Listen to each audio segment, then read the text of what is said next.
আহ, দাউদ আলাইসাল্লামের আমলে তার সম্প্রদায় কিছু বানর হয়ে গিয়েছিল।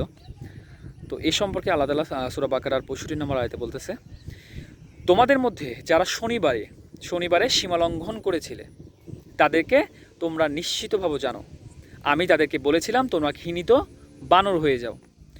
শনিবারের দিনে ইহুদিদেরকে যারা দাউদ আলাইসাল্লামের উম্মতদেরকে বা কমদেরকে বলেছিলেন যে তোমরা শনিবারে মাছ ধরো না, আল্লাহ তাআলা নির্দেশ দিয়েছেন, কিন্তু তারা আল্লাহ তাআলার সাথে চালাকি করে আগের দিনই খাল কেটে রাখতো বা গর্ত করে রাখতো এবং সেটা শনিবারে না ধরে রবিবারে ধরতো। আবার আমি এভাবে শুনেছি যে শুক্রবারে তারা জাল পেতে আসতো এবং সেটা হচ্ছে রবিবারে তুলতো। এই চালাকি করার জন্য আল্লাহ তাআলা তাদেরকে ঘৃণিত বানর বানিয়ে দেয়। আর শনিবারে ধরা এই জন্যই মানা করেছিল আল্লাহ যে দাউদ আলাইহিস সালাম জাবুর কিতাব শনিবারে পাঠ করতেন নদীর ধারে। তো সেই জাবুর কিতাব সুন্দর তেলাওয়াত শুনতে মাছগুলা কিনারায় চলে আসতো। এই কারণে আল্লাহর নির্দেশ ছিল যে শনিবারে মাছ ধরা যাবে না।